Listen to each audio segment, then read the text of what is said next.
Spoštovani auditorij, očitno ne samo izrazili smo se na velikem številu, tudi da pozdravimo dopisnika, zdaj že bivšega dopisnika, če temu tako rečemo, Andreja Stoparja, RTV Slovenija, ki je v težkih časih pravzaprav poročal o sovjetski, postsovjetski družbi, ruski družbi in seveda od, mislim, da leta 2005, če se ne motim, in do 13 zbral v tej knjigi, kot sem vam jaz tudi že omenil, Pax Putina, svoje prispevke, svoje komentarje. Za moje pojme je torej Andrej kot zgodovinar in komparativist izjemno občutljiv proučevalec ruskega kulturnega in političnega življenja, kot bi jaz temu tako rekel, je eden izmed tistih občutljivih ljudi, ki bi rekel se lahko primerja s takimi, kot so seveda tudi še današnja Vlasta Jeseničnik, recimo, ali pa po drugi strani kolega Čibej, ki je bil tudi v Moskvi, seveda, je pa potrebno reči, da se pa po načinu, kako sprejemati v bistvu Rusijo, pa ne samo Rusijo, ampak nasploh problem, ki ga seveda Rusija vzpostavlja, ločijo med sabo. To je moje mnenje. Sploh posebej, če bi primerjal to s kolegom Čibejem. Ampak, ok, kakorkoli. Jaz ne bom predolgo zdaj do tega uvoda delal. Srčno pozdravljam, skratka, Andreja Stoparja med nami. Debato bo v osnovi vodil kolega dr. Mladen Uhlik. Tudi jaz bom zraven seveda sodeloval in pričakujem, da boste seveda se oglašali tudi vi. Da boste odnesli od tega predavanja čim več. Izvolite. Hvala lepa. Še enkrat bi se zahvalil Andreju, ker si je našel čas in udeležil se današnjega pogovora. Jaz moram povedati, da čeprav sem paklonik njegovih člankov, sem si šele zdaj našel čas, da bi prebral knjigo. In je nekaj, kar mi je takoj padlo v oči, je to, da ti v bistvu oponiraš legendarne verzom Tjučeva, ki jih poznamo, da se z razumom Rusije ne gre, da z razumom Rusije ne gre dojeti, da je vano moč verjeti. Fasciniralo me je to v bistvu, da si v 8 letih dopisništva, v času, ko se je Rusija močno spreminjala, si na nek način probal v kolumnah in tudi v najnih pogovorih vedno izhajal iz tega, da ne sodiš, se ne strinjaš, ne govoriš Putin je dober, Putin je slab, ampak poskušaš razumeti. Zdaj me zanima vprašanje danes, v bistvu živimo v zelo hudih časih, ko se vse več in več ljudi pozicionira in pravi pač Amerika je zlobna, Rusija je zlobna. Kako je danes možno pisati tako s poskusom, da bi razumel, da ne bi bil ali plus ali minus? No, če odgovarjam na kratko, je odgovor težko. Dobro, najlepša hvala, bom se tudi jaz začel z zahvalami, običajno zahvale pridejo na koncu, ampak vendarle, hvala, da ste me povabili. Zelo sem vesel in seveda zelo laska, da je na začetku bila uporabljena beseda, da te nekaj fascinira pri moji knjigi, to je za avtorja čudovito. Kar zadeva Tjučeva, moram reči, da se s Tjučevom globoko ne strinjam, zato ker, ali ste to, če rečete za svoje okolje, da je seveda tako silno kompleksno, da je nedoumljivo, in potem počnete vse, kar počnete, to je potuha. Jaz sem si ves čas prizadeval Rusijo nekako dojeti, razumeti. Tja sem se odpravil predvsej, mogoče se sliši neskromno, pa vendarle dobro pripravljen, ampak obenem brez osebne izkušnje. Mislim, sem bil prej v Rusiji, ampak take izkušnje z vsakdanjim življenjem. In sem jo zato sproti spoznaval.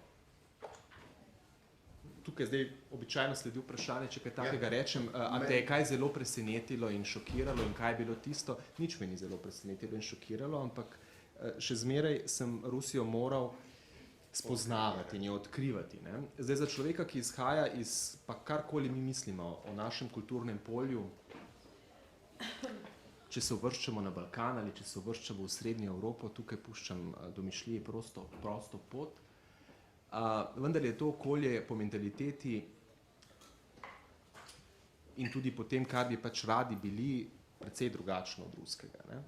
In drugačno, no, v enem izmed tekstov pišem, da smo fascinirani z avtoritarizmom in dejansko pravzaprav na nek način smo, glede na to, da se zdaj v zadnjem času silno obračamo z občudovanjem do voditeljev tipa Vladimirja Putina, nekateri celo Viktorja Orbana, tisti, ki so mogoče malce manj megalomanski in tako naprej, ampak vendarle je to okolje drugačno. Mi smo si tudi konec koncev v političnem pogledu izbrali nek drug model, za katerega velika večina v Rusiji misli, da za Rusijo ni primeren. Govorim zdaj o modelu parlamentarne demokracije, recimo. Ne? In izhajajoč iz tega okvirja se človek tam vendarle z nekimi določenimi stvarmi ne more strinjati, z kateri so te stvari. Bojim se, da bom pri tem zelo neobširen, bom poskušal biti kratek, ampak bom majčken obrabljen, kar ni dobro, ampak bom tvegal. Odnos do tega, kar mi pravimo, kar mi imenujemo demokracija, odnos do tega, kar mi imenujemo civilna družba, odnos do tega, kaj pravzaprav človek, če gre na volitve, želi s tem doseči, odnos do tega, kaj pravzaprav pomeni posameznik v neki širši družbi, je pri nas vendarle, vsaj v besedah, drugačen kot v Rusiji. Če ponazorim, v Rusiji, ko greste na volitve, točno veste, kdo bo izvoljen. Tam sploh ni dvoma. Ne? Jaz sem pa včasih rad presenečen. Konec koncev, zakaj? Če človek ve vse naprej, potem je zadeva rutinirana. In tukaj bi rad popravil Miho, ne? Ki je rekel, da sem jaz bil tam v zelo težkem okolju, v težkem obdobju. Obdobje ni bilo lahko, ampak mislim, da je obdobje, v katerem je zdaj kolegica Jeseničnikova, torej v njenem povratniškem obdobju, bistveno težje od mojega obdobja. Ne? Meni se je celo zgodilo, da sem v zadnjem letu, tam letu 12-13, ugotavljal, da sem pa že tudi jaz precej rutiniran, ne? In da je mogoče čas, da se odpravim nazaj v domovino. In potem, ko sem se odpravil, ne, se je začelo dogajati. Tako da, ampak zakaj sem se odpravil? Ne zato, ker se bi jaz naveličal, ampak pri nas je vendarle pravilo 2 zaporedna mandata, 4-letna, torej 8 let, to je maksimum, ki ga dopisnik naj bi, če ni nekih posebnih okoliščin, preživel v tujini. Tako da niso me napodili, no, to sem hodil povedati. Super, hvala. Torej izpostavil se neko stalnico, nek odnos do demokracije, ki naj bi bil značilen, do volitev, do politike. A se ti zdi, da se tudi na tem področju stvari spreminjajo? Ti si prišel v obdobju neke stabilizacije, trenutka, ko je v Rusiji, ko se je vzpenjal novi srednji razred. Pred koncem, pred potekom tvojega mandata se je začela stagnacija. Ne? Ja, to obdobje so mi pravzaprav primerjali z Brežnjevom, ne? Z brežnjevskim obdobjem. Ne? Zastoj. Veliko stvari se je začelo, oziroma nek razrez, čeprav razrezi dejansko ne obstajajo, se je zgodil po olimpijadi, recimo, ali se strinjaš? Kdaj je prišlo do tega sunkovitega preobrata? Ta zgodba je povezana najbrž tudi z Ukrajino, ti v knjigi opisuješ poleg tega gospodiča, ne, bizantinskega vladarja in Rusije, opisuješ tudi dogajanje na ruskem dvorišču. Ne? In tukaj centralno vlogo igra Ukrajina. Ja, prav gotovo. Ne? Zdaj, dogajanje, no ne vem, če so bile olimpijske igre ravno tiste, ne? Jaz sem olimpijske igre pravzaprav razumem bolj kot en velik projekt spreminjanja ali pa projekt poskusa spreminjanja podobe Rusije v svetu, ki je pa se upadal ravno s procesom v Ukrajini, če želite, z revolucijo v Ukrajini. In zato mislim, da je sovpadanje tega, ne? Po eni strani razočaranje, ker projekt, kakršenkoli že bil olimpijskih iger, ki so bile na koncu dobre, ne? Ni dosegel želenega namena, hkrati so začele stvari polsti iz rok v Ukrajini. Mislim, da je kombinacija tega obojega pripeljala do teh viharnih sprememb, ne, na katere pravzaprav namenuješ. Ja, Ukrajina je tukaj pač ključna iz več razlogov. Pravzaprav, ne. Po eni strani, zakaj naslov knjige Pax Putina? Pax kot analogija s Pax Americano, s Pax Romano in s podobnimi oblikovanji vplivnih območij. In če pristanemo na teorijo, da je želja Putina oblikovati ali pa utrditi vplivno območje Rusije ali ga celo ponovno zavzeti na nek način, zdaj ali fizično ali samo kot vpliv, v tem kontekstu seveda brez Ukrajine to ne bo šlo. To je ena stvar. Druga stvar je, da v zavedanju mnogih Rusov Ukrajina ni povsem neodvisna in samostojna država, ampak je to nekaj, kar je v bistvu, ne, bratsko, rusko, zelo blizu, neodtujljivo, nekaj, kar je zelo njihovo. Ne. Zato tudi toliko emocij v tem dialogu. Zato tudi, ko opazujemo ta dialog med tema državama, zdaj, gledajte, mogoče banalna primerjava, ampak vendarle zelo spominja to na eno bolečo ločitev, ne, na prepiranje za družinsko srebrnino, kdo je kaj prinesel, kdo je zdaj komu kaj naredil, dobrega, slabega in tako naprej. To so same emocije. In zaradi emocionalnosti trenutka pravzaprav žrtev teh emocij smo pa mi vsi, ki zadevo opazujemo. Ne. Zelo težko se je ne opredeljevati. Ali pa z drugimi besedami, ljudje ki jim tema ni zelo blizu, bi radi zelo jasne odgovore. Ne. Kdo je zdaj tukaj dober in kdo je zdaj tukaj slab v tej zgodbi. Ne. Zaradi emocionalnega naboja vidimo to preobloženost s stereotipi, z etiketami in z raznimi propagandnimi prijemi. Ne. Na eni strani imamo ukrajinske neofašiste, naciste in banderovce, ne, in to so zdaj vsi, to so zdaj zborovsko nosijo kljukaste križe. Ne. Na drugi strani imamo silne imperialiste, ne, ruske, ki bi kar vse zavojevali in naslednja trdnjava, ki bo padla, bo prav gotovo Latvija. Ne. Sledila bo Estonija in sploh Pribaltika oziroma baltske države in potem bomo imeli nazaj sovjetski imperij. Skratka, to, k čemur bi pa jaz pač pravzaprav, glede na to, da vas Rusija ali pa vzhodna Evropa zanimata in da so vam te teme blizu, razmišljate o teh stvarih racionalno. Tudi če ste če imate nekateri izmed vas kakšne korenine, recimo tam, poglejte na te stvari racionalno in boste ugotovili, vsak ima po svoje prav, vsak ima neki soli v tem, za kar si prizadeva, ne.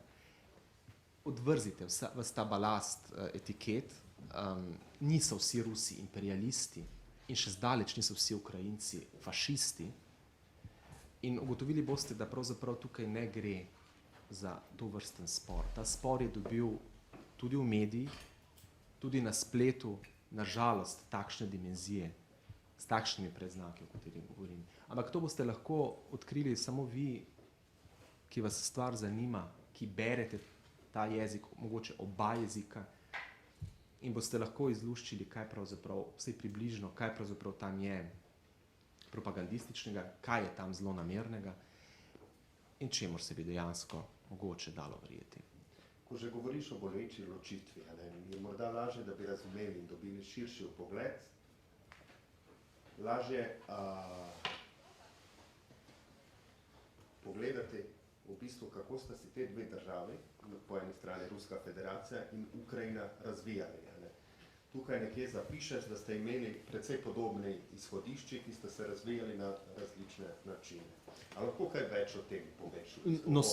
O razlikah, o različnem razvoju v 90-ih in v začetku 21. stoletja. No, izhodišče je vsekakor podobno, ne? Oziroma izhajali ste iz istega temelja, Gre za v obeh primerih za nekdanji sovjetski republiki, ki sta se seveda, kot veste, s podpisom Beloveškega sporazuma razšli, no tudi Belorusija, 3, kasneje so se pridružili še druge. Ampak to, kar se je dogajalo v 90-ih letih, na nek način je bilo podobno. Ne? Pravzaprav 90-ta leta so bila leta iskanja nekega novega, predvsem ekonomsko-socialnega modela, uvažanja nekih obrazcev iz tujine, predvsem iz Zahoda.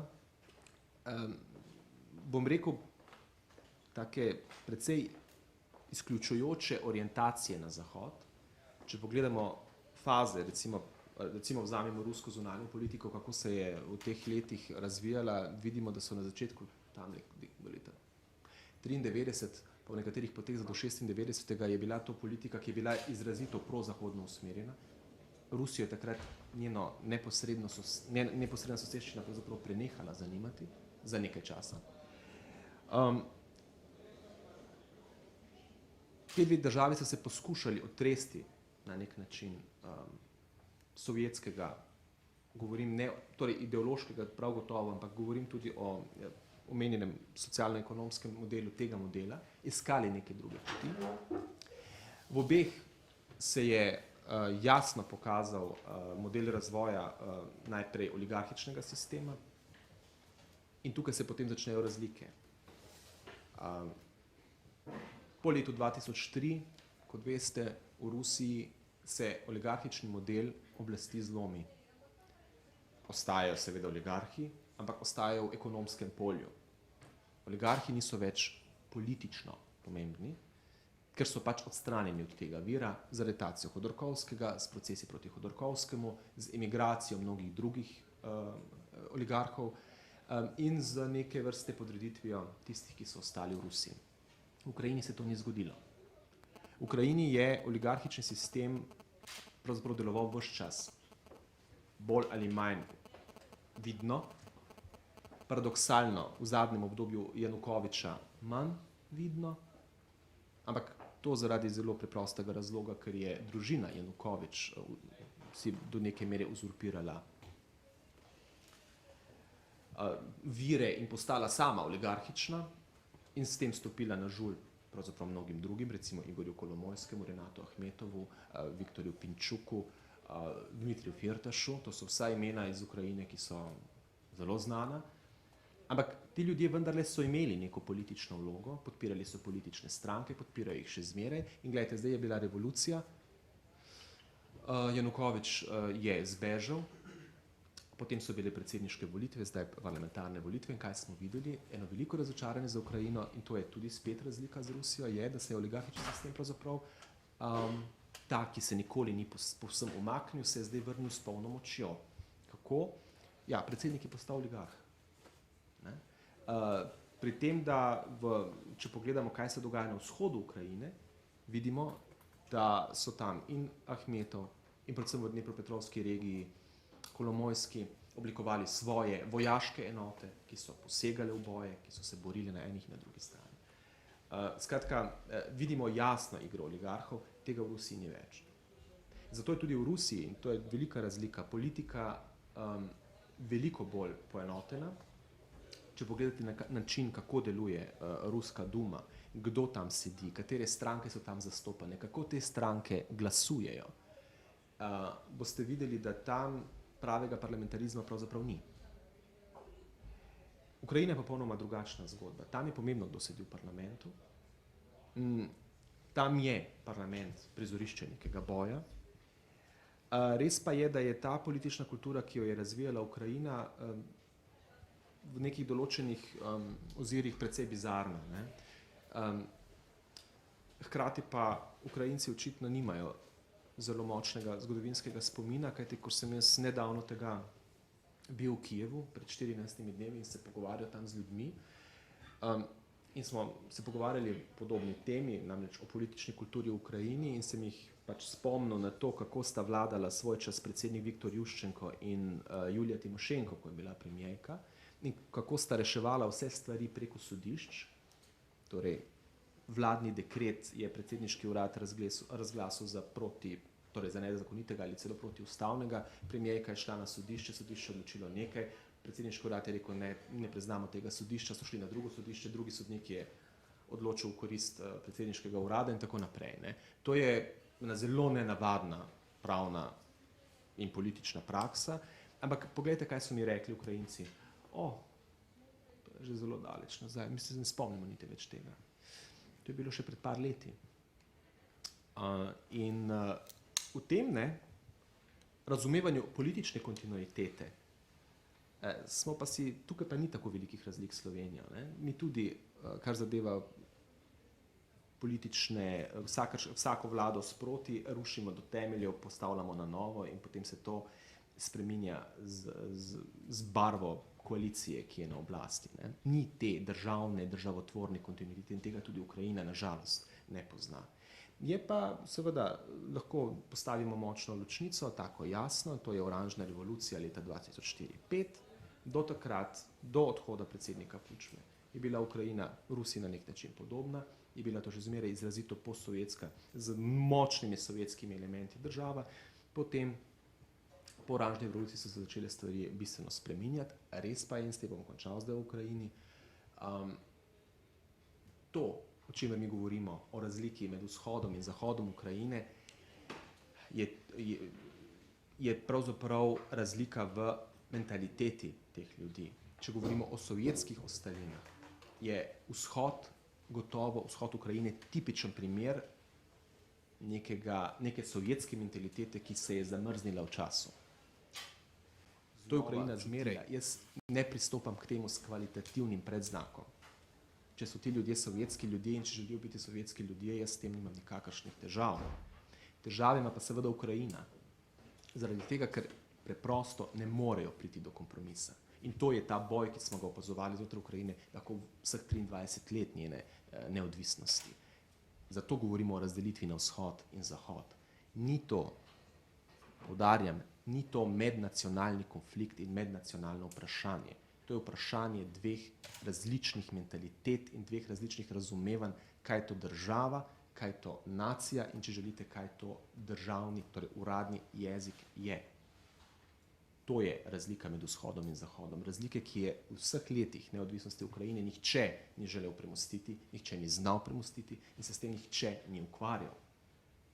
In potem imate zahodno Ukrajino, ki je zdaj ožigosana kot neofašistična, ki razume državo tako, kot jo razumemo mi, torej nacionalno državo ukrajinskega naroda, ki govori ukrajinski jezik, ki je državni jezik. In imamo sovjetsko mentaliteto, in to vidite tudi zdaj po zadnjih volitvah v Donetsku in Lugansku, kjer je tudi ustava sovjetskega tipa in kjer predsednik Vrhovnega sovjeta, že ime vam veliko pove, govori, da pravzaprav oni ohranjajo sovjetske ideale. In ko berete intervjuje z premijejem Doneške republike Zaharčenkom, ki je tipičen primer sovjetskega mužika, nekdanji rudar, vam postanejo stvari precej jasne. Dve različni, popolnoma različni mentaliteti, ki si nikoli nista potrudili, da bi razumeli druga drugo in poskušali najti nekakšen kompromis. Ja, jaz bi rekel, da sem razbral znotraj tvojega diskurza eno zelo zanimivo misel. Ti si namreč rekel, najprej Ukrajina, potem tudi Pribaltik, torej Latvija in tako naprej. Ali potem takem pomeni, da ocenjuješ, da govorimo o, če temu rečem, neosovjetizaciji ruskega imperija? Jaz bi tukaj bil previden, zato ker mnogi zamenjujejo, če govorimo o sovjetizaciji, mnogi vidijo v tem ideološko komponento, v smislu komunistično. Te komponente ni. Ne govorimo zdaj o ideologiji Rdeče zvezde in srpa in kladiva. Ruska federacija je pravna naslednica Sovjetske zveze. Zato se nikoli niti ne more v pravnem pogledu odpovedati dediščine, tudi če bi se želela Sovjetske zveze. V tem kontekstu lahko razumemo renesanso Stalina oziroma spomina ali pa celo kulta Stalina v Rusiji. Kajti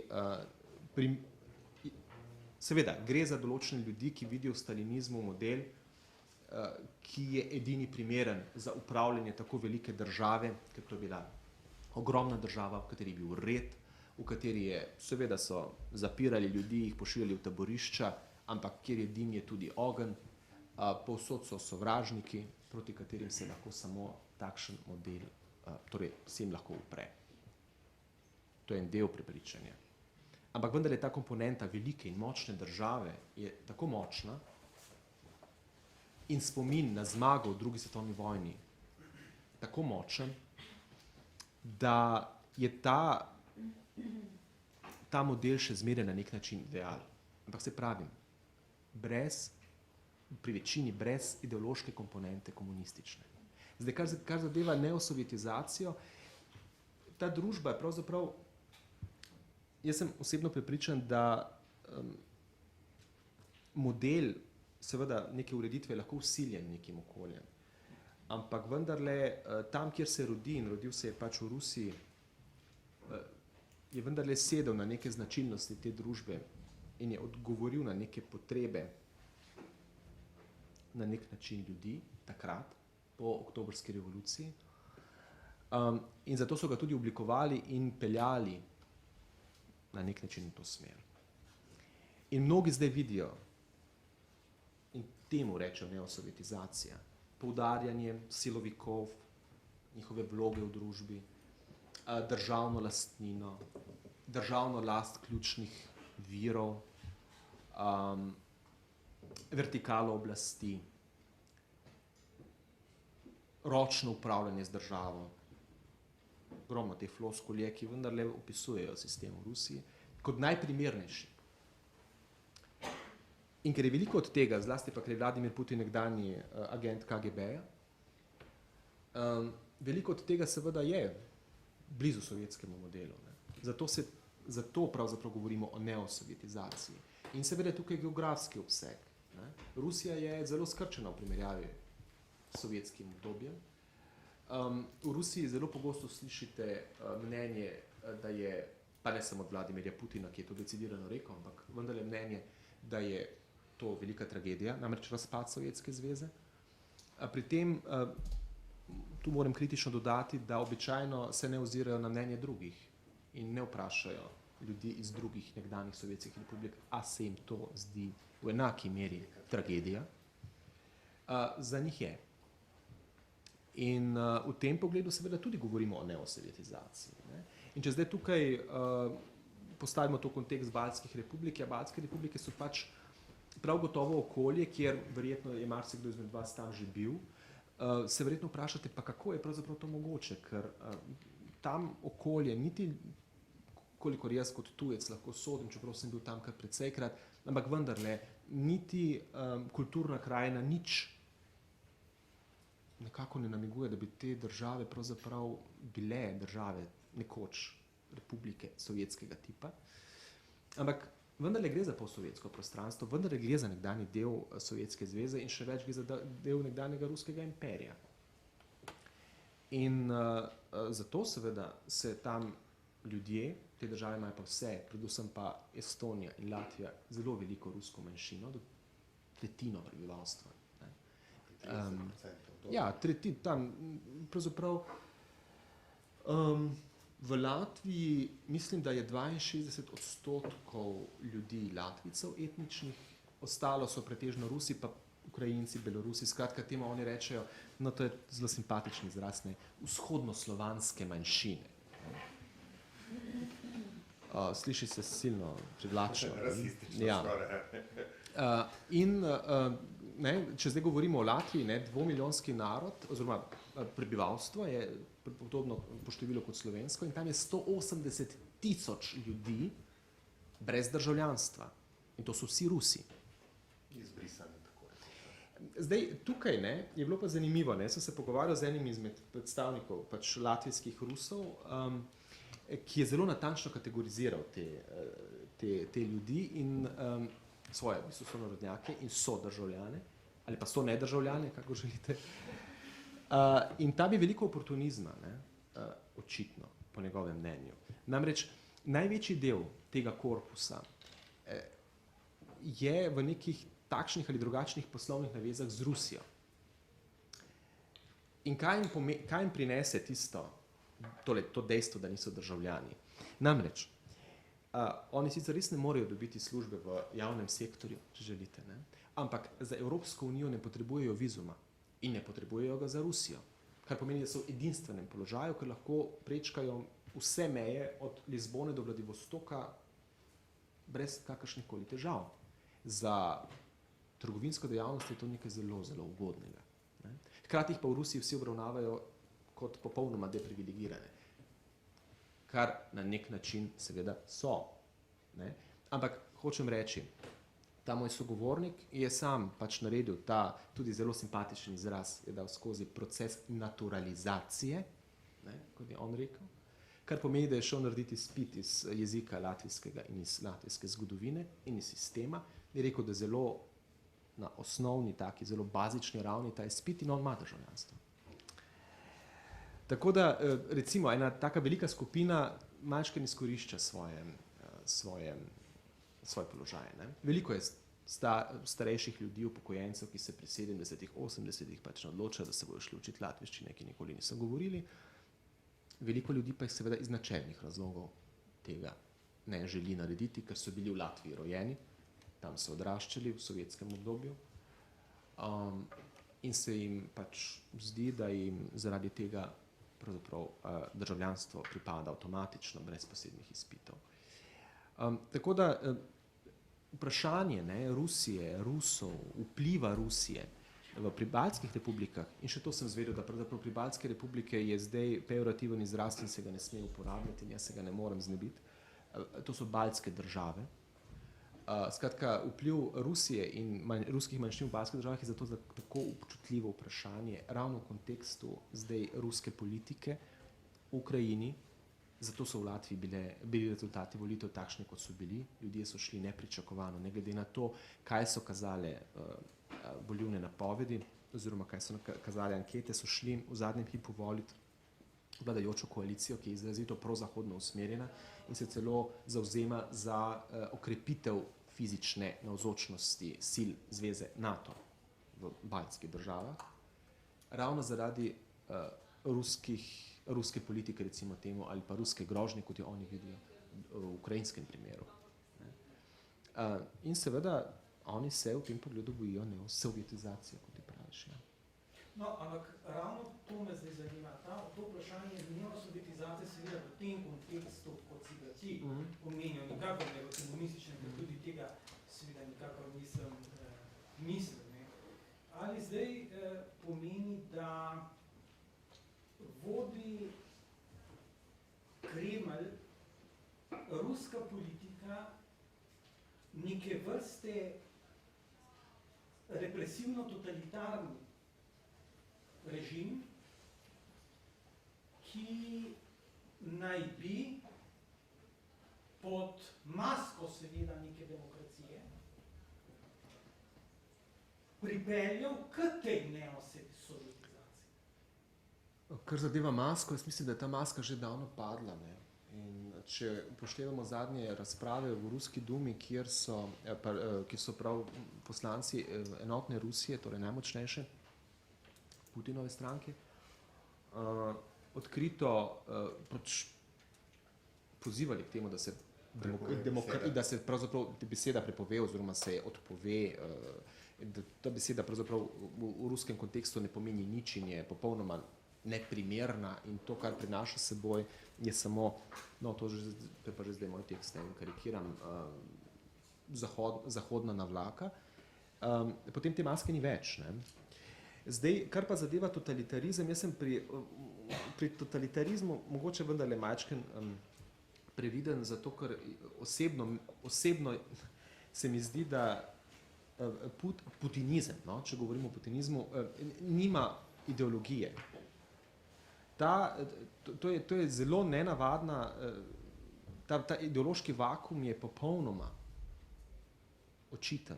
A se ti zdi, da nima Ne, ideologije, nima. ali da so v bistvu v knjigi govoriš o spremembah računalniške, ne verzije Windowsov, ampak programov Putin 1, Putin 2, Putin 3. No.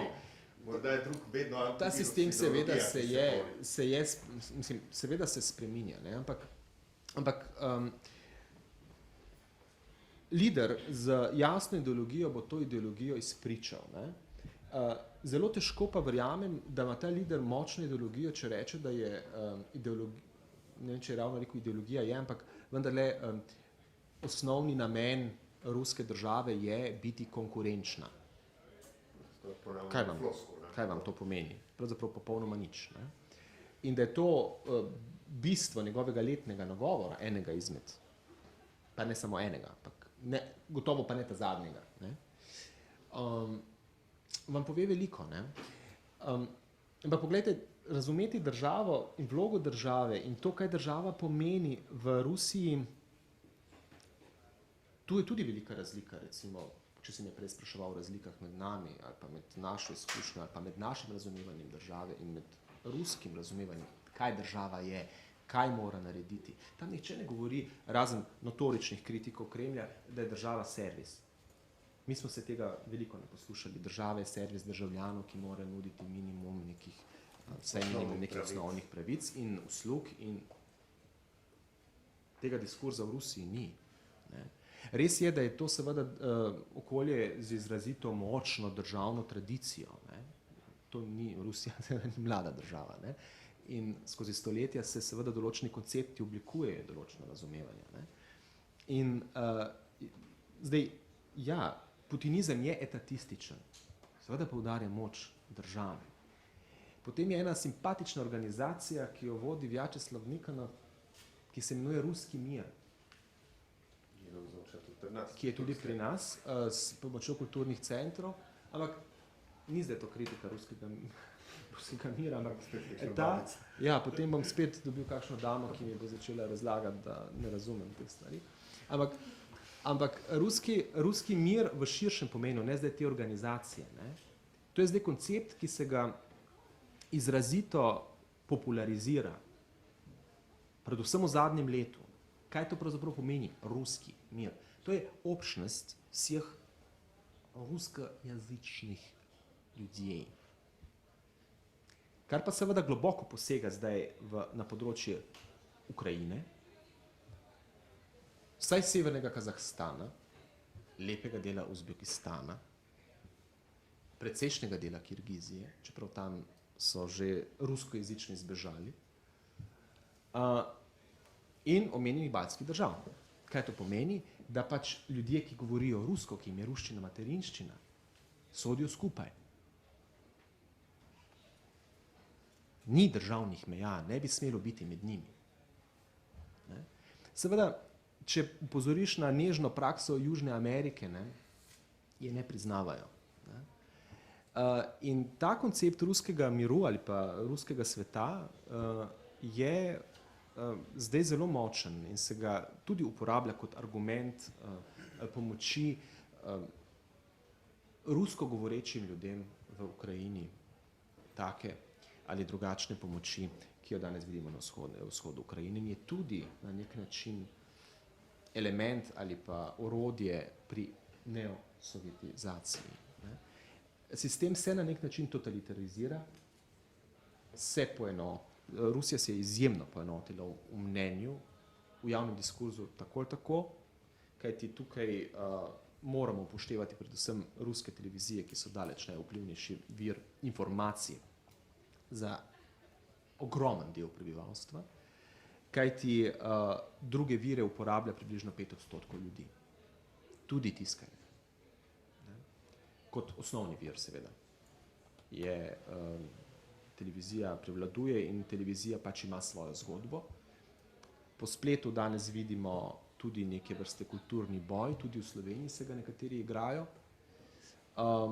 ki poudarja objektivnost in nepristranskost ruskih medijev, torej ruskih televizij predvsem. Tega ne bom niti komentiral. In to je seveda zdaj en znak, da se ta družba vendarle spreminja. Ne? In spreminja se res v smer na nek način totalitarizacije. Ne? Kajti družba, ki ne dovoljuje, ki načrtno zatira kakršnokoli drugo mnenje, kakršnokoli, ne nujno tako, ki je zelo namerno ali namenjeno, kot oni temu rečejo, razkatevanju lotki, ne? Ampak vsakršno drugo mnenje, je to slabo. In to bo imelo neke dolgoročne posledice, to se pač zdaj vidi, že zdaj. Zanimivo, v bistvu tvoja knjiga spremlja razvoj Putina od nekega, kako ga na začetku opisuješ, zelo spretnega politika. Ne, Putin je spreten politik. Ki dovoljuje mesto tudi svetovalcem, ki so recimo liberalne smeri ali pa druge, do konzervativnega politika, ki izloča vse, ki so drugače misleči. Zakaj je prišlo do takega razvoja? To je vprašanje, seveda, za katerega, če bi jaz vedel odgovor, bi zahteval dober honorar. Ne, šalim se. Glejte, ta stvar je seveda, vendar vsaka politika ima nek vektor razvoja, na katerega vpliva marsikaj in ne vpliva samo volja človeka, ki ta vektor oblikuje. Zdaj, niso redka mnenja, ne? Mnogi mislijo, da, kar je pa tudi deloma odgovor na neodsovjetizacijo, ne? Mnogi mislijo, da je Putin odličen strateg, kar pač pomeni, da je scenarij premislil in pelje te stvari zdaj v smeri velike, torej sprem ne v ideološkem, ampak geografskem pogledu oblikovanja Sovjetske zveze. Ampak mnogi pa vendarle se bolj nagibajo k mnenju, da je Putin odličen taktik, ne strateg, ampak da se odziva pravzaprav na neke sprotne impulze in da je v strategiji zelo slab. Mogoče bi se celo nagnil v to smer, kajti če bi bil dober strateg, bi verjetno v ekonomskem pogledu Rusijo razvijal popolnoma drugače, kot je zdaj razvita. Kajti to je pa zelo srčika težava. Rusko gospodarstvo je tisto, ki je alfa in omega dogajanja in spreminjanja sistema. Kajti, če imate vi, in to je tudi deloma odgovor na tvoje vprašanje, kajti, če imate vi gospodarstvo, ki je popolnoma odvisno od energentov, in če zgradite sistem, ki iz Kremlja obvladuje popolnoma vse energetske vire, se te dve shemi pokrijeta. Hkrati ste pa ljudje, ki bi lahko prišli do tega sistema od zunaj, izločujejo, ker niso naši. In to je na nek način verjetno tudi odgovor, zakaj je iz človeka, ki je dopuščal neka liberalna mnenja in sodelavcev v svojem tesnem okolju, recimo finančnega ministra Alekseja Kudrina, Germana Grefa, nekdaj ekonomskega ministra in potem guvernerja Sberbanka in podobnih. Ampak gledajte, Gref in Kudrin sta zelo zanimiva. Ne? Sta se umaknila iz nekako iz prvih vrst in nekje sta še zmeraj. Ne? Zlasti Kudrin igra eno zelo tako zanimivo vlogo, ampak Čubajs nekje se še zmeraj pojavlja, Anatolij. Ampak vsi ostali so pa emigrirali. Ne? Če vi pogledate vsa ta velika imena liberalnih, pustimo reform iz začetka 90-ih, ampak liberalna imena tega tisočletja, ogromno ljudi je odšlo. Ilarionov je odšel, Koh je odšel, Gurijev je odšel. Skratka, ogromno ljudi, ki so nekdaj oblikovali to tako imenovano liberalno komponento kremeljske politike, jih zdaj ni več tam, kjer so. Zdaj, tudi to je na nek način lahko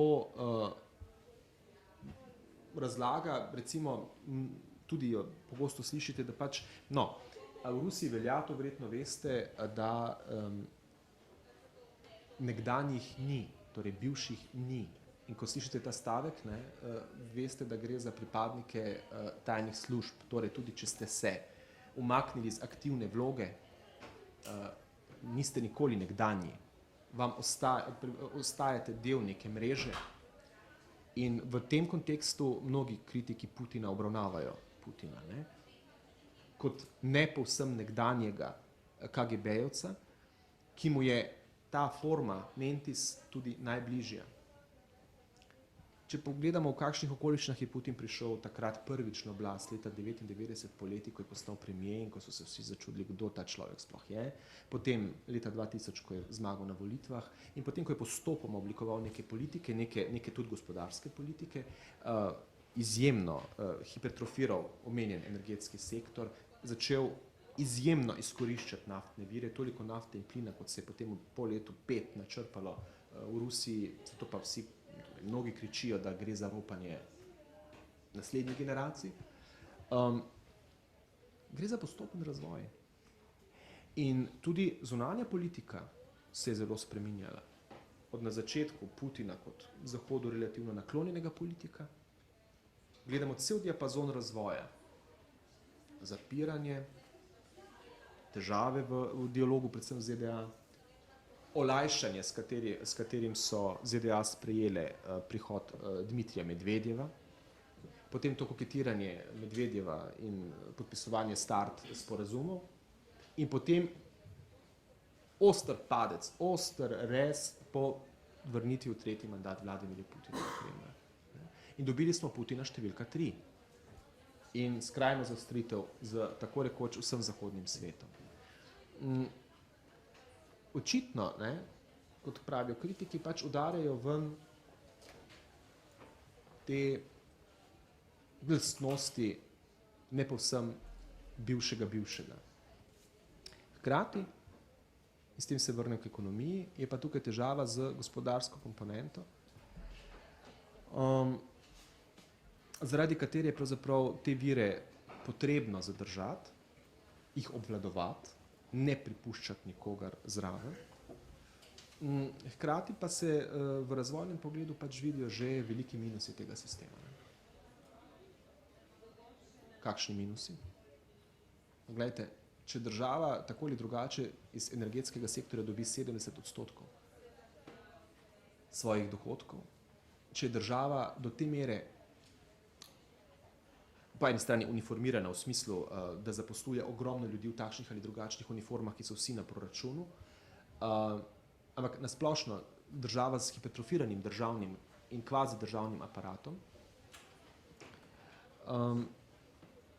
to breme navezanosti na energente je zelo veliko. In proračun, ki je vezan na ceno sodčka nafte, in tam je določen tudi razpon in zdaj so že pod mejo. Mislim, da je spodnja meja $95, ampak tukaj me ne vleč za jezik, mislim, da je 95, zdaj je že bistveno nižja realna cena sodčka nafte. Kar pomeni, da proračun postaja deficitaren. To pa za tako veliko državo, ponavljam, hipertrofiranim državnim sektorjem, poleg tega pa državo s tolikšnimi ambicijami, kot je Rusija, z vesoljskim programom, z ogromnim znanstvenim aparatom, ki, dobro, gledajte, to je spet določena tema, ampak vendarle, vsaj nominalno vzdržujejo ogromno akademijo, ogromno univerz, ki večina, seveda se ne financira iz projektov, ampak dobiva denar iz proračuna. Državo, ki še zmeraj trdi, da je kulturni gigant, to tudi stane, za državo, ki odkriva, da vendarle ima interese v svetu in zagovarjati in uresničevati te interese v svetu, to je draga naloga, je seveda taka navezanost problematična. Mislim, da je veliko stvari, ki jih danes gledamo v Rusiji kot problem, ali pa odgovor za to, zakaj se Rusija obnaša, kot se obnaša, je povezano ravno s tem ekonomskim faktorjem. Torej, jaz mislim, to, kar si rekel, da ideologije ni. Jaz mislim, da ideologija je, ker konc koncev v nobenem primeru ne more država funkcionirati brez ideologije. Zdaj, ali je ta ideologija silovikov, ali je to ideologija, recimo temu, za nas nekoliko enigmatičnega Putina, ali je to ideologija, recimo temu, državnih oligarhov, političnih predvsem, ki so seveda vezani na ekonomijo, ali mora biti še kaj četrtega? Ne. Kar zadeva ideologijo, ne? Zdaj, vse, kar si povedal o vsebini te ideologije, kdorkoli bi zdaj, ne vemo nič. Ne? Kaj pa je ideologija Putina? Kaj je ideologija državnih oligarhov? Vsebinsko. No, ne? pa zelo pa spremembe, recimo. Zdaj, če sprejmemo, da je močna država ideologija, potem je to prav gotovo ideologija, ki jo gleda. Krepitev države. Ne? Tukaj je še nekaj, ne? Tega se pravzaprav danes nismo dotaknili, pa bi lahko dišalo po ideologiji. Ne? To je nacionalizem. Ne? Ampak nacionalizem je v Rusiji zelo občutljivo vprašanje, zato ker ga s kategorijami, s katerimi mi običajno operiramo, ruskega nacionalizma ne moremo, mislim, niso ustrezni, ne opisujejo ga na pravilen način. Ne. Kajti mnogi mislijo, da je Putin nacionalističen politik. Ampak čeprav se diskurs včasih ujema, je Putin na drugem bregu, kot so ruski nacionalisti, v ozkem pomenu te besede. Ti ga celo kritizirajo zaradi mlačne politike v Ukrajini. Ruski etnični nacionalizem je nekaj povsem drugega in nima nekih močnih korelacij z veliko državno politiko ali pa s politiko Vladimirja Putina, ki bi jo nekateri mogoče boljše opisali kot imperialistično, ampak jaz ne govorim zdaj v smislu imperija, ki se širi, ampak razumevanja države na nek drugačen način, tudi nacije, državljanske nacije na drugačen, ne etničen način, ampak na državljanski način. V tem pogledu je Putin nacionalist. Ne v etničnem, ampak v državljanskem pogledu. In to je potrebno ločiti. In v tem pogledu, ja, če iz tega oblikujemo neko idejo in ji damo predznak ideologije, potem smo našli recimo neko ideologijo ruske države današnje, se pravi, ampak ne v etničnem pogledu. Ne. Kajti etnično, in to je pravzaprav glavni očitek etničnih nacionalistov v Rusiji, da Rusija nikoli ni kot država dala tega, kar bi morala dati prava nacionalna država svoji titularni naciji, torej Rusom. Ne. Vsi imajo v federaciji svoje nacionalne republike, manjšine formalno, recimo majhnih sibirskih narodov so zaščitene, vse je v redu in prav, ampak Rusi pa tega nimajo. Rusi pa so tisto vezivno tkivo, ki vse drži skupaj, ki dajo vsemu skupaj ime, na hrbtu česar vse sloni, nimajo pa nacionalnih pravic, zato ker jih delijo z vsemi ostalimi. To je osnovna teza ruskega etničnega nacionalizma, ki jo Vladimir Putin ne podpira. In zato takrat, ko so še bile množične demonstracije, ki smo jih gledali recimo v Moskvi, so na njih zmeraj, ne samo na ruskih marših, ampak na vseh ostalih tudi marširali tudi ruski nacionalisti, ki se s Kremljem ne strinjajo in trdijo, da politika Kremlja, da je protiljudska, protinacionalna. Ampak v smislu nekega veliko države, neke močne nadnacionalne nacije, korpusov državljanov, velike države, ja, to bi pa recimo lahko bila ideologija. Ja. Kaj pa zdaj v primeru opozicije, ker o tem mislim, da bi bilo treba tudi nekaj govoriti, ne? Ker vemo od nacionalno-bolševistične do Kasparove in tako naprej, v bistvu stranke, ki se na nek način poenotijo ali ne poenotijo. Kakšen ima v današnjem smislu, v današnjem kontekstu pravzaprav še vedno ta opozicija nek pomen, neko vrednost, ali po drugi strani, ker je verjetno nima, ker jo je zeliminiral na nek način, ali ima civilna družba še kakšno možnost recimo temu, ugovora proti tej kot je sprav, ne, sovjetizaciji, če se zdaj postavimo v tem. Ja, recimo, ja. Jaz mislim, da se je Rusija prav v zadnjem letu izjemno spremenila, ampak predvsem v polju, ki ga ti zdaj omenjaš. Ne. Opozicija, zunaj parlamentarna opozicija, zmeraj so bili poskusi diskreditacije teh ljudi, pustno upravičeni, neupravičeni, če so to ljudje, ki se obračajo z vetrom, ki se obvezno financirajo iz tujine in katerih osnovni namen je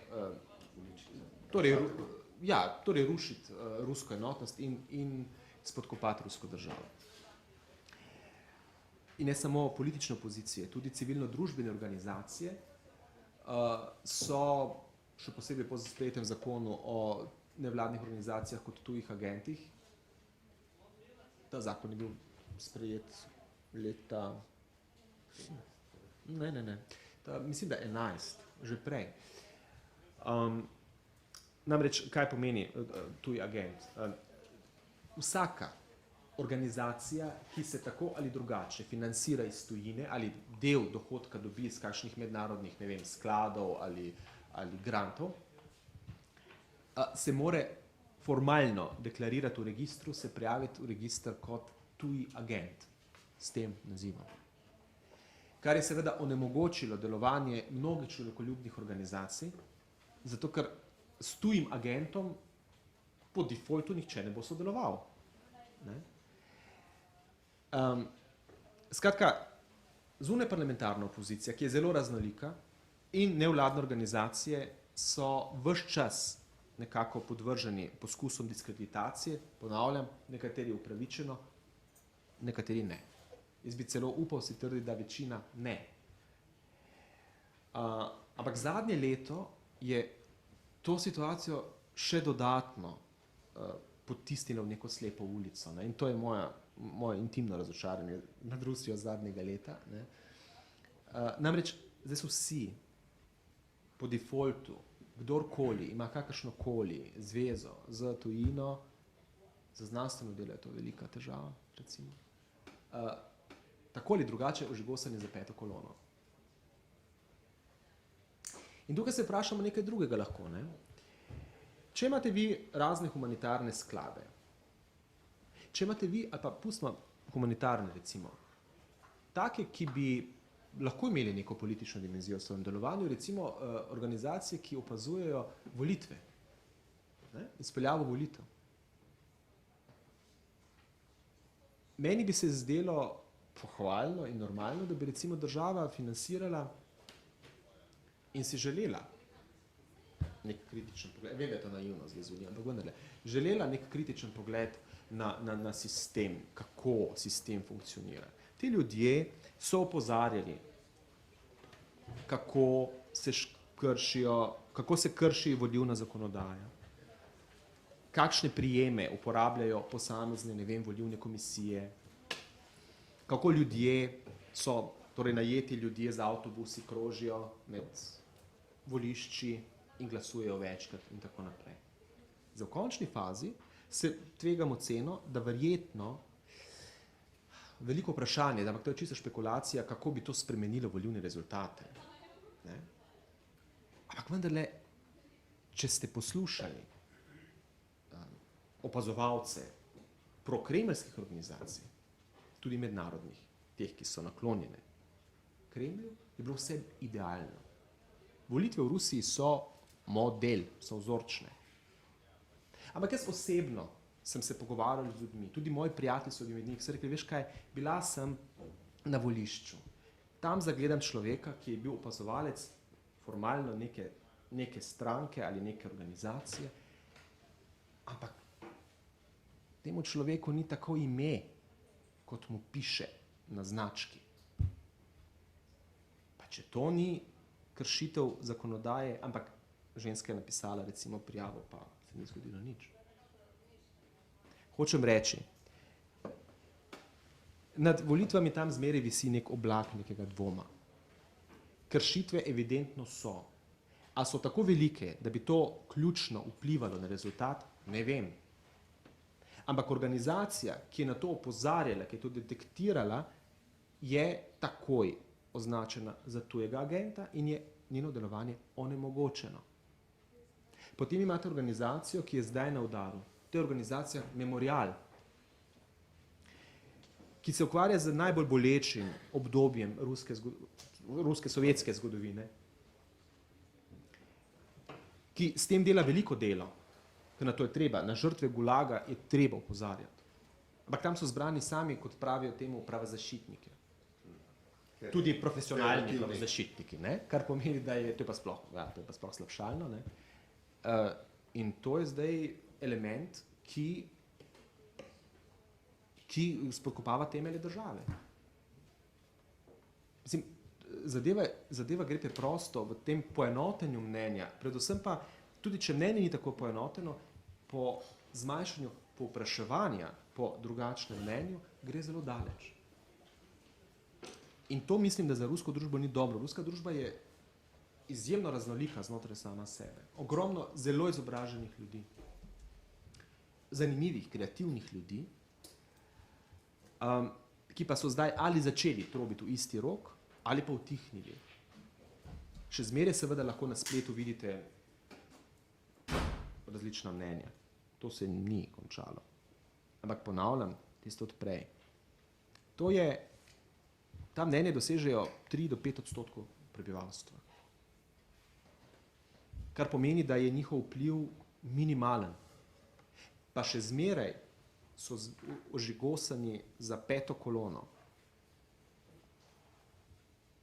Ni nujno, da se s temi mnenji strinjate, da se razumemo.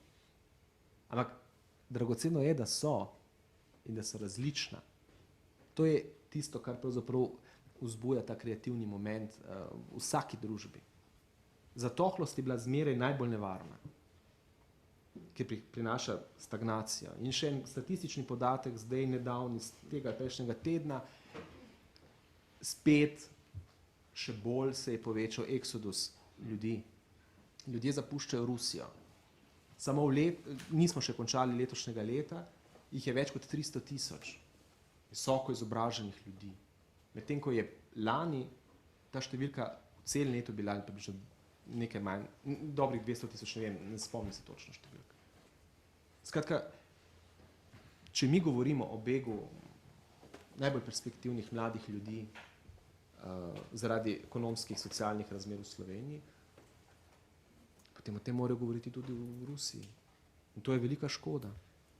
Ki itak ima demografske težave. Ja, ampak to se ima.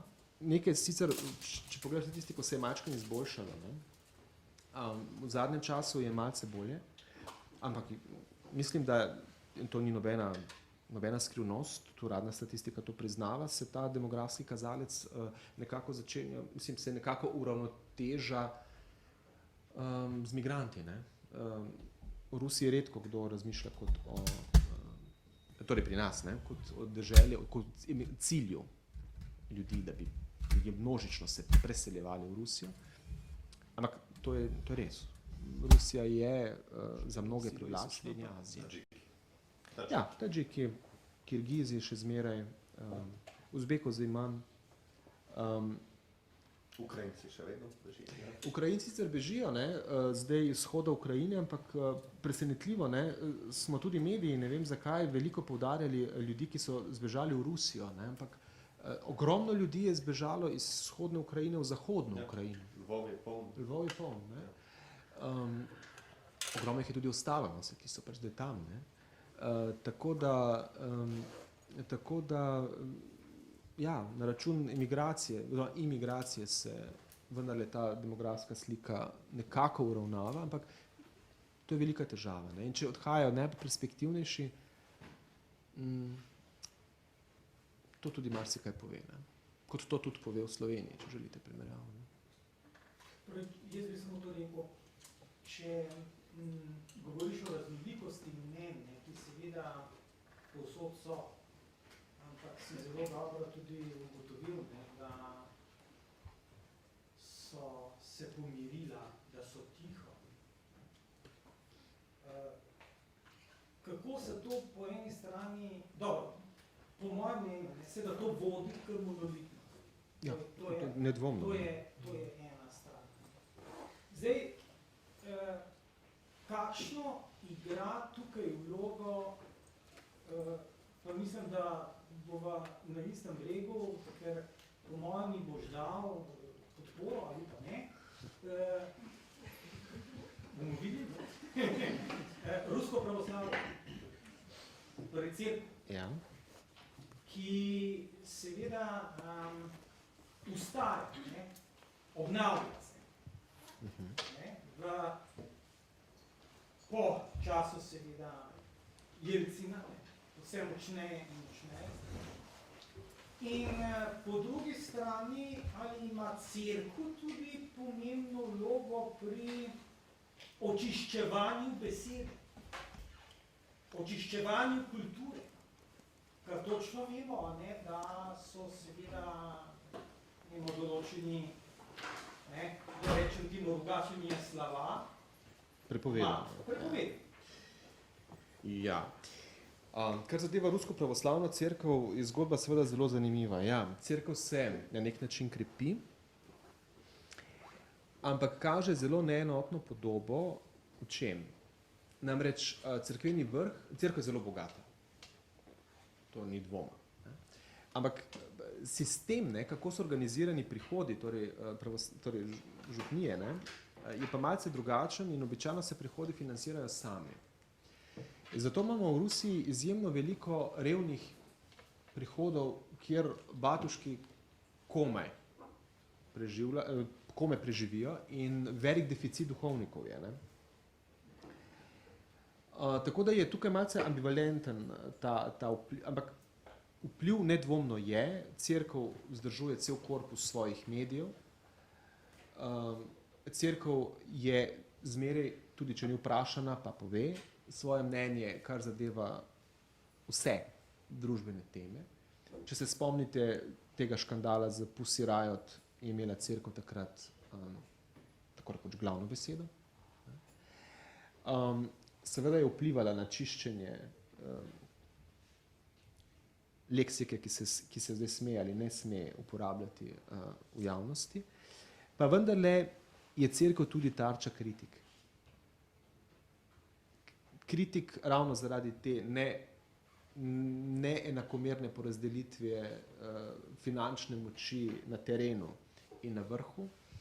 Kritik zaradi podjetniških raznoraznih projektov, ki jih cerkev oblikuje, zaradi gradnje recimo razkošnih rezidenc za patriarha, zaradi oddajanja, ne vem, dvoran pod katedralo Kristusa Odrešenika v zelo svetne namene, kot so, ne vem, poročna slavja, čudne konference in tako naprej.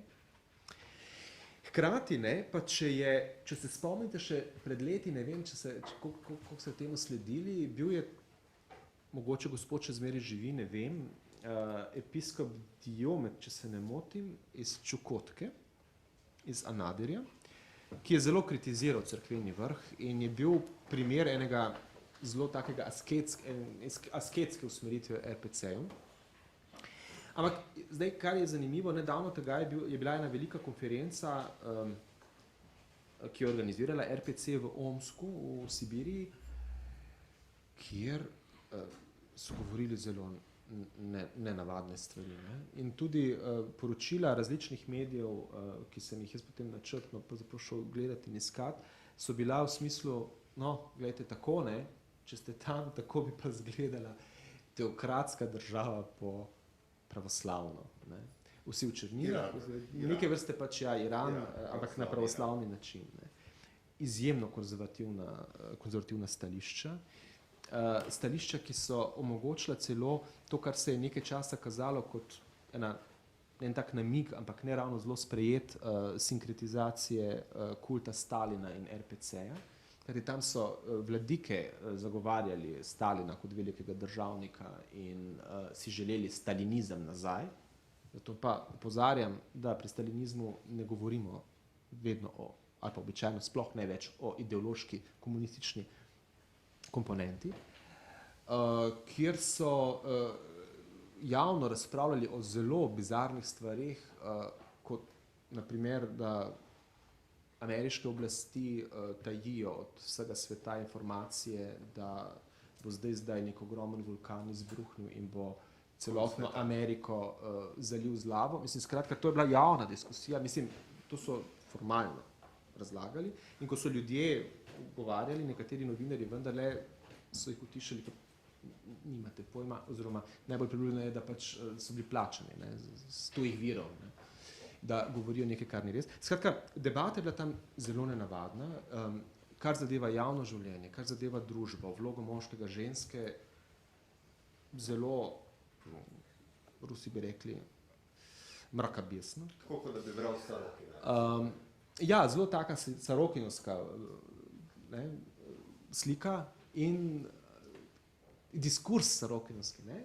Poslušaš posnete, kako Vladika govori v takem jeziku. Ne?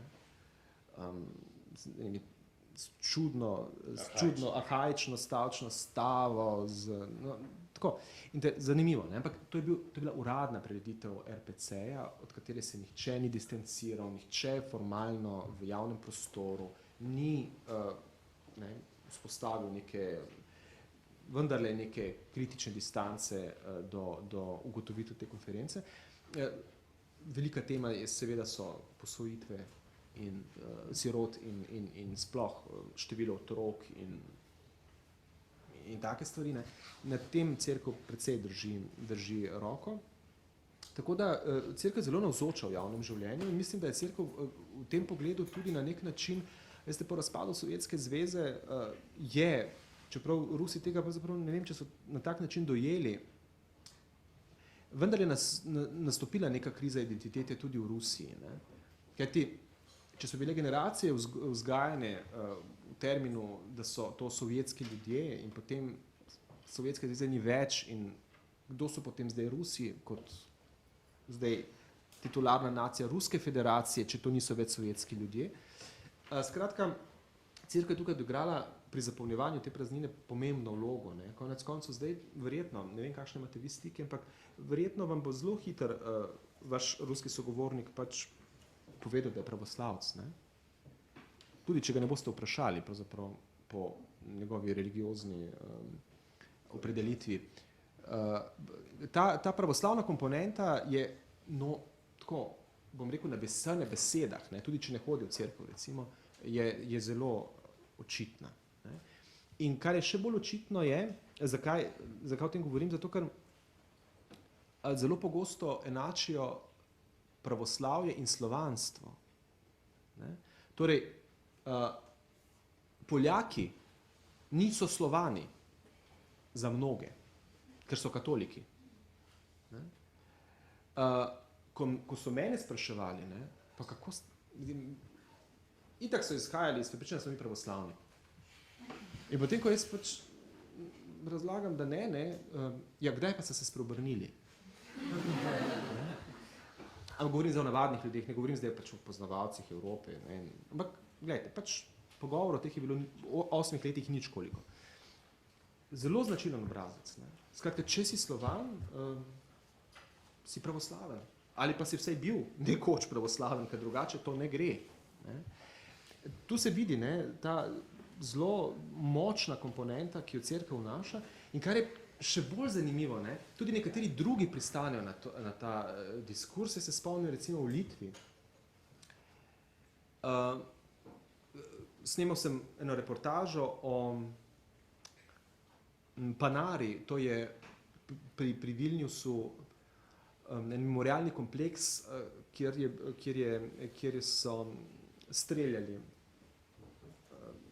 NKVD-jevci in potem v času vojne tudi skratka žrtve. Ne. Kompleks postavljen spomin na žrtve represij. In tam je bil en vodič, ki sem ga dobil zanimivo dovolj v Judovskem muzeju, zelo simpatičen gospod, ki me je skušal prepričati, da seveda jaz tudi, ker nisem pravoslaven, nisem Slovan. Ne? Jud, ki ni, in to v Vilniusu, ne? Skratka, hočem reči, ki nima z Rusi nobene zveze, ampak očitno so ta koncept, da je nekako nalezljiv, ne?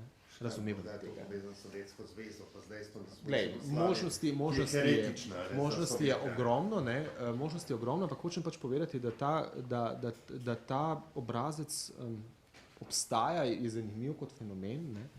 Ampak v ruskem primeru pač seveda kaže na to, da ja, cerkev ima v družbi neko svoje mesto in to mesto je celo, če primerjam zdaj Slovenijo, ne glede na to, kaj pač mislimo slovenski katoliški cerkvi, ampak vendarle nekako RPC je bistveno bolj približana Kremlju, no? Bliže in prepletena. Ja. Ker je tudi državna cerkev. Je tudi, ja, ker je pač pravoslavna cerkev, ko ni univerzalna. Ja. Jaz bi, ne, časom imamo še svojih 10 minut, jaz bi vsekakor pozval auditorij k razmišljanju, spraševanju, kakšni o fondi, kaj vas zanima. Če ne lahko se, da tudi mi še imate kaj. Mogoče, kakšen se vam zdi občutek glede recimo tega, glede na socialne razlike. Recimo mi, ker so pri nas recimo manjše, precej opazimo na Rusijo. Imate mogoče kakšen občutek, da bi se mogoče glede znotraj tega konteksta opozicije, seveda zelo na robu, se mogoče odpirajo tudi vprašanje neke socialne neenakosti in pole na ta način. Mogoče, če ne drugače z neko nostalgijo na prejšnje čase, če ne že na drugačen način. Glejte, ruska družba v socialnem pogledu je zelo razslojena. Tudi, če gledate na materialno osnovo teh različnih statusov, ne, kot tudi na, kako ne rečem, popolnoma socialno rangiranje. Recimo, določeni razredi, oficirski, ne vem, vojaški, ne, so zelo neprehodni socialno in ne komunicirajo z drugimi. Nič novega nisem povedal, ja. Glejte, zdaj, kar zadeva opozicijo, če govorite o zunaj parlamentarni opoziciji in njihovih voditeljih, to niso revni ljudje. Nihče izmed njih ni reven. Niso oligarhi, ampak niso revni. Tako da, seveda lahko zdaj špekuliramo dalje, pa govorimo, pač vsak bi rad malce več, ne? In je to njihov motiv približevanja oblasti, pa niso uspešni pri tem projektu. Ampak jaz niti ne bi zdaj opozicijskih nekih občutkov ali pa usmeritev povezoval, zelo povezoval socialno, materialno. Ne, je pa seveda ta družba razslojena, seveda je položaj po regijah zelo različen, ker so regije zelo različno razvite. Moskve običajno tukaj sploh ne moremo imati v oziru v tem pogledu, ker je življenje v Moskvi tudi za navadne ljudi nekaj popolnoma drugačnega, kot pa življenje za navadne ljudi nekje v regionalnih, tudi središčih, kaj šele na vasi. Zdaj, tukaj je v materialnem pogledu seveda konflikt med provinco in med prestolnico precejšen. Boste ponekod neposredno med vrsticami pa prav gotovo slišali kritiko sistema porazdeljevanja dohodkov oziroma davkov, predvsem obdavčitve energetskih družb med regijami, ne? Torej, regije, kjer pridobivajo energente, kjer črpajo nafto ali plin, se bodo obvezno pritoževali, zato ker pač denar ne ostaja tam, ampak direktno teče v Moskvo. Moskvo mnogi v Rusiji razumejo kot nek sesalc, ki ne samo denar, ampak tudi vso energijo in vsi hočejo v Moskvo, ampak hkrati je mnogi tudi ne marajo. Ampak to je zelo materialno pogojeno, zato ker denarja relativno malo ostaja v regiji. Tudi si težko, pravzaprav mislim, tudi povprečen Rus predstavlja, razen če nima neke babuške nekje v vasi, kako pravzaprav ljudje tam živijo in v kakšnem standardu odgovarja njihov način življenja. To je tudi ena izmed velikih težav, te globoke razlike Rusije. Hkrati je pa ta moč Moskve tako zavajajoča za vse, ki opazujejo od zunaj, in hitro sodijo Rusijo po tem, kaj vidijo v Moskvi. Glede, vsi, mislim, da ni bilo niti enega Slovenca, ki ga jaz poznam in ki je obiskal Moskvo in s katerim sem se pač potem pogovarjal, ki se ne bi navduševal nad voznim parkom, nad ne vem čemu se v Moskvi. Ja. Ne? Ampak to o Rusiji pove zelo malo. Zelo, zelo malo. In zato pa pravim, družba, ki ne dovoljuje kritičnega razmišljanja, hkrati je pa v socialnem pogledu tako globoko razslojena, ne more biti stabilna na en daljši vzdržen rok. Mislim, da ne. Torej misliš, da lahko implodira? No, jaz ne bom za tukaj nekih apokaliptičnih scenarijev pisal, ne vem. Ne vem, kaj se bo zgodilo. Jaz si ne želim katastrofičnega scenarija v Rusiji, ampak jaz bi si zelo želel, da bi vendarle začeli ene določene težave dejansko reševati pri koreninah teh težav. In ne ustvarjati enega vtisa. Mislim, da je to zelo zavajajoče. In makroekonomski kazalci, čeprav zdaj so se poslabšali, ampak do nedavnega so bili zavajajoča strategija razumevanja Rusije, po mojem mnenju. Marko, tam se ima še. Ja, hvala. Mene zanima v bistvu, kakšno je vaše mnenje glede Evrazije? Ali je to dejansko naraden projekt, ali gre za projekt, s katerim strašijo Evropsko unijo, da je to neka paralelna Evropska unija po njihovo? Tudi omenjate v knjigi. Ja, Evrazija je zdaj velika ideja, ki še mislim, da ni postala ideologija, ampak lahko bi. Mislim, obstaja ideologija Evrazije, ki jo zagovarja Aleksandr Dugin and Company. Ampak Dugin, čeprav naklonjen Putinu, vendarle tam so ene globoka razhajanja. Ampak to, kar Putin razume pod Evrazijo in Evrazijsko unijo, ki jo zdaj oblikujejo, mnogi razumejo kot nek poskus na nek drugačen način oblikovati vplivno območje. Seveda bo ta unija, kot je rekel predsednik Putin, boljša od Evropske unije. Seveda bo bolj učinkovita. Ampak to ruski predsednik mora povedati. Kajti drugače, ki bo pa dobil partnerje, ki bi podpisali takšno pogodbo. Vidimo, da Kazahstan jo je podpisal, ampak zelo nevoljno. Tako da ta povezava obstaja, ta povezava prav gotovo ima nek zunanji političen kontekst nekega pedagoškega kazalca. Vprašanje pa je, kako realna je v smislu, da bi zaživela zelo polno življenje. Poglejte, kaj se je zgodilo s skupnostjo neodvisnih držav, s to organizacijo. Ni silno učinkovita zadeva, daleč od tega. Carinska unija Rusije, Belorusije in Kazahstana vprašanje. Deluje, ampak tako. Evrazijska unija oziroma Evrazijsko najprej gospodarska skupnost in potem unija, vprašanje, kako bo to na tem prostranstvu delovalo, kajti, to je pa treba priznati, vsaj zgodovinski, za te besede sem zmeraj deležen kritike ruskih kritikov Kremlja. Ampak vendarle, zgodovinska izkušnja, vsaj meni se zdi, je pač pokazala, da, res pa da ni bilo druge izkušnje, da je Rusija vendarle država, ki potrebuje močno centralistično upravljanje.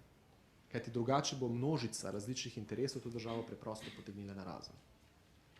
Kritiki Kremlja zagovarjajo stališče, da je to mit, ki ga Kremelj načrtno širi in podpira, ker ga potrebuje za lasten obstoj.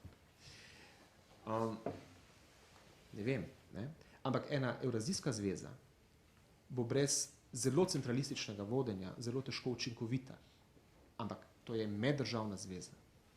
Kar pomeni, če ekonomsko je to drugo.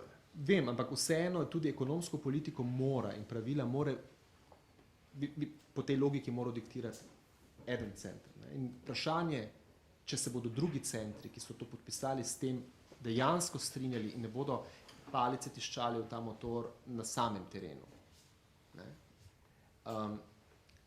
Tukaj bi jaz sem skeptičen do tega projekta, odkrito povedano, vse to sem povedal, ker mislim, da je kar nekaj dejavnikov, ki govorijo, da ta zveza lahko na papirju prekrasno obstaja. Imamo veliko mednarodnih povezav pod rusko egido, kot temu pravijo, ampak vse te povezave imajo neko čudno skupno lastnost, da ne delujejo najbolje. Ne?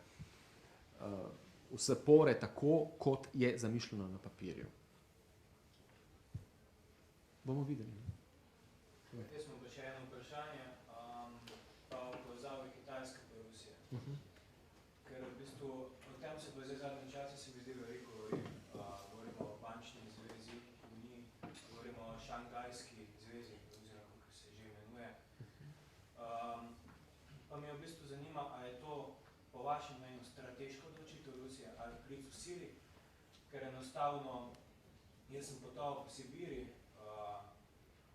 in tam proti Mandžuriji praktično, ko bi morali imeti najboljše povezave s Kitajsko, praktično sovražijo Kitajce. Ja, pravilno opažate. Popolna kulturna razlika in me zanima, kaj bi to lahko pomenilo za Rusijo v poslovnem in pa kulturnem smislu. Poglejte, jaz mislim, da se ravno povezava s Kitajsko najbolj kaže taktičen značaj Putina kot politika. Ne? Osebno mislim, da so bili v to prisiljeni. Zaradi tega, ker še, ko sem bil v Moskvi in predvsem plin je bil ena izmed mojih pogostih tem, tako globoke skeptičnosti, kot so jo izpričevali ruski strokovnjaki za plinsko področje do plinovodnih povezav in teh perspektiv s Kitajsko, mislim, oni so bili najbolj skeptični, če govorimo samo o plinu. Sami ste pravilno opazili to veliko razliko, ko ste potovali po Sibiriji.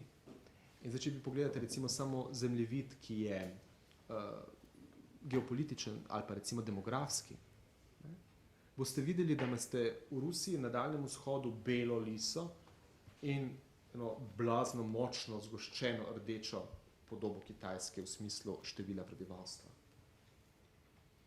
Te državi tam ne morete biti naravni zaveznici, zato ker Rusija ne bo uspela ohraniti svojega Daljnega vzhoda, čisto v demografskem pogledu ne.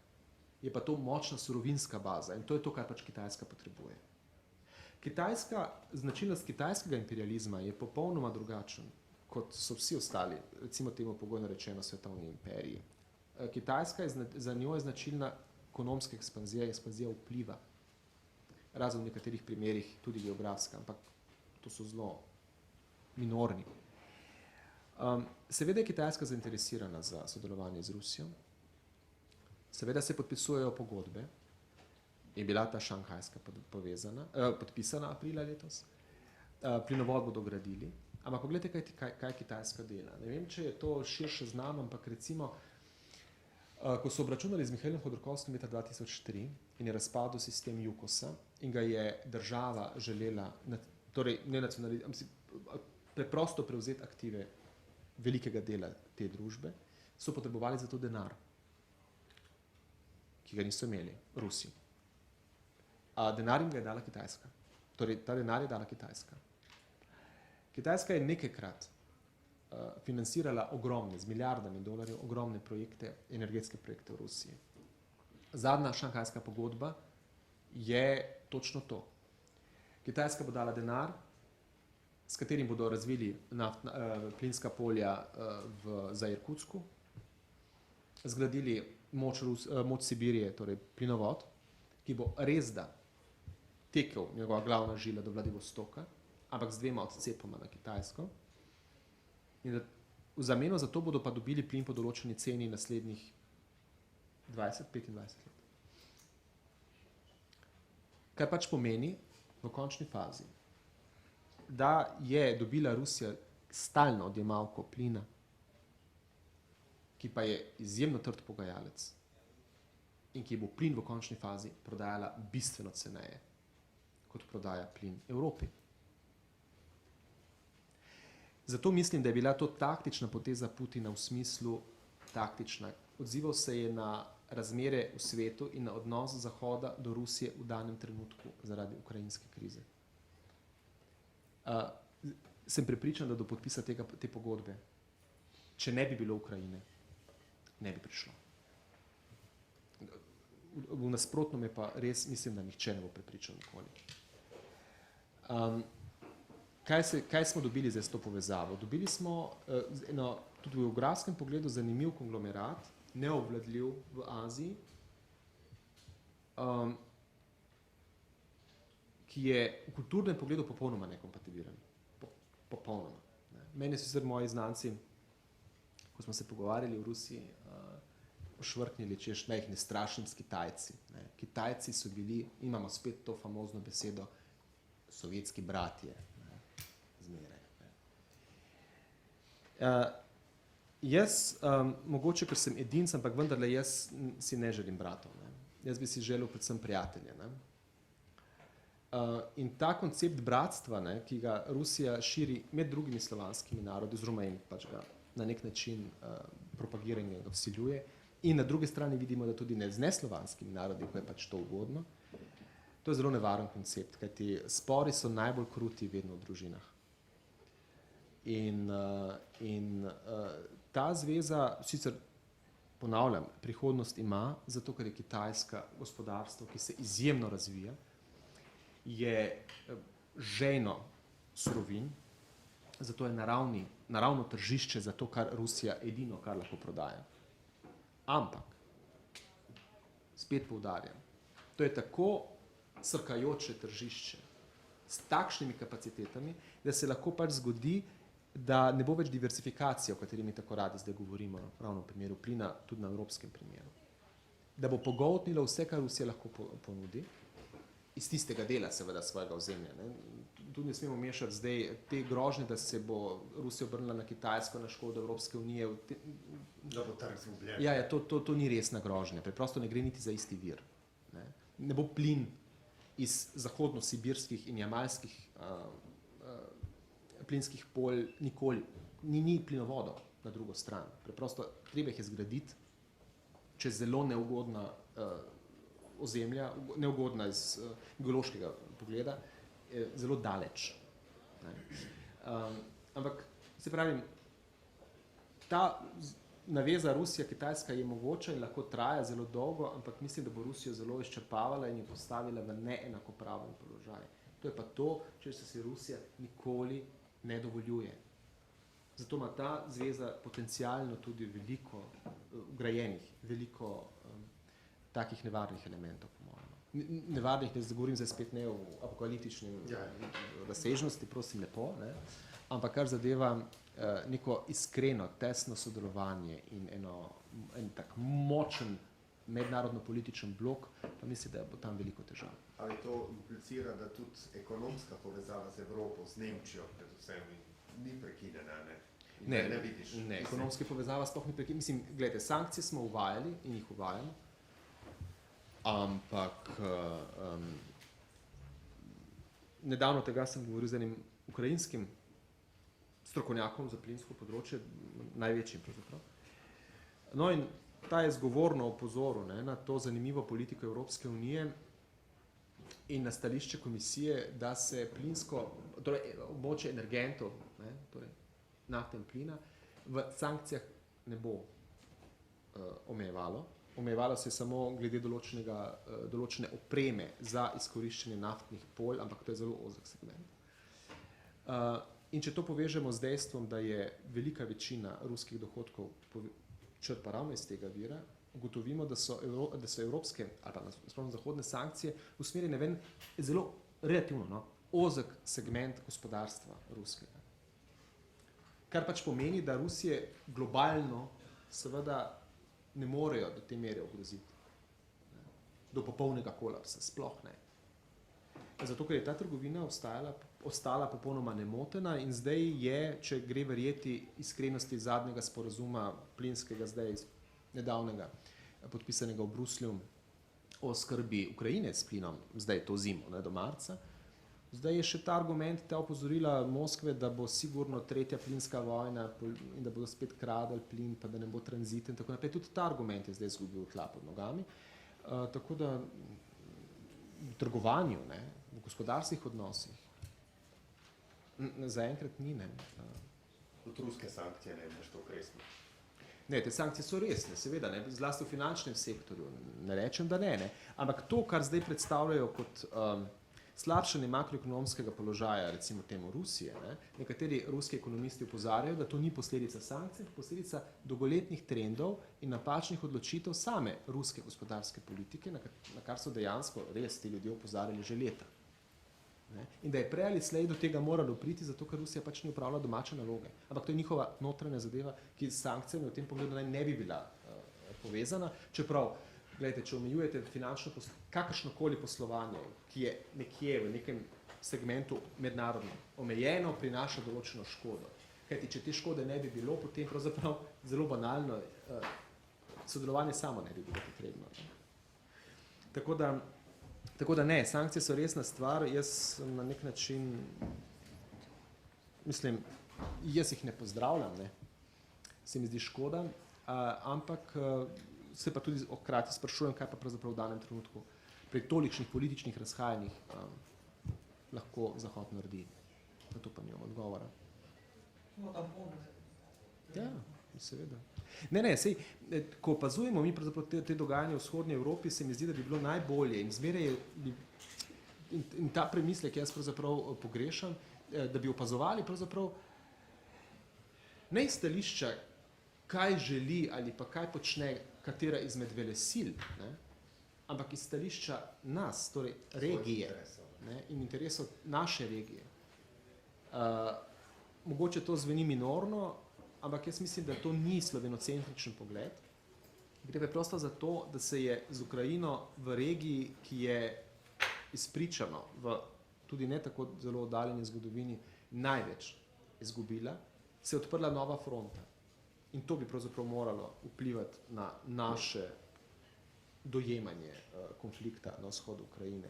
Kot pa, da silno glasno razmišljamo, kar tudi moramo, ne zanikam tega, ampak vendarle, kakšni so interesi zdaj ZDA, pa svetovna zarota, pa kdaj bo zdaj, mislim, nam je zna sploh kdo odgovoriti na vprašanje, kaj je zdaj bolje, če je ukrajinski plinovodni sistem v rokah Gazproma ali pa konzorcija Ukrajina, Rusija, EU, ali pa Ukrajina, Amerika, EU, ali pa 3 ameriških firm. V vsakem primeru gre za tuj interes. Vsakega tistega, ki kontrolira, je bolj. Absolutno. Se o tem govorim, ne? Ampak je spor. Ja, vem, ampak mi se opredeljujemo recimo zelo pogosto, ne, v tem navalu antiamerikanizma, ki ga jaz razumem pri nas, ne, se to dejansko postavi pod zelo vsiljevanje ameriških interesov. Seveda so ameriški interesi, ne govorim o tem, ne, ampak ni samo to. Tam je zgodba bistveno bolj razplastena. Ne. O tem govorim. Ne.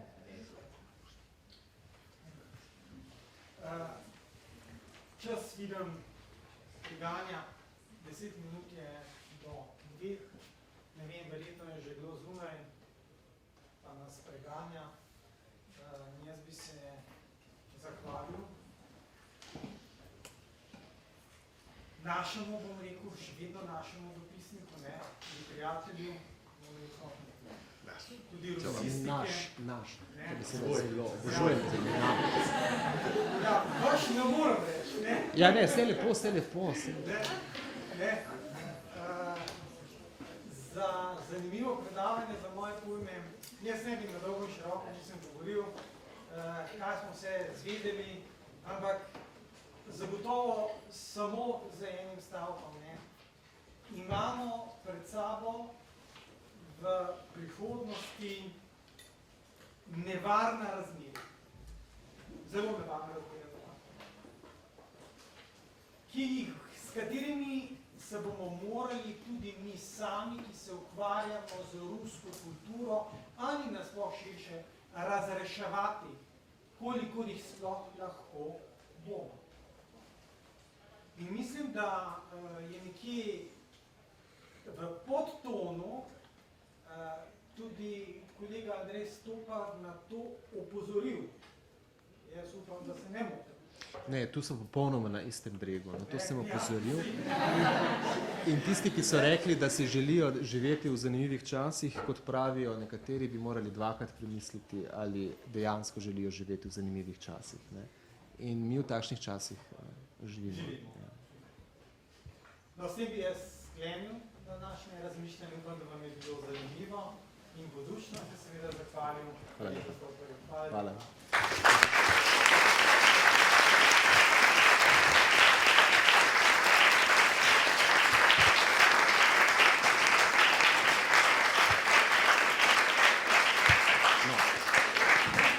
Tako, jaz bi vas še povabil, da se globlje seznanite s knjigo, da pridete izraziti ali banke. Prodajala se to po izredno ugodni ceni, minus 30%.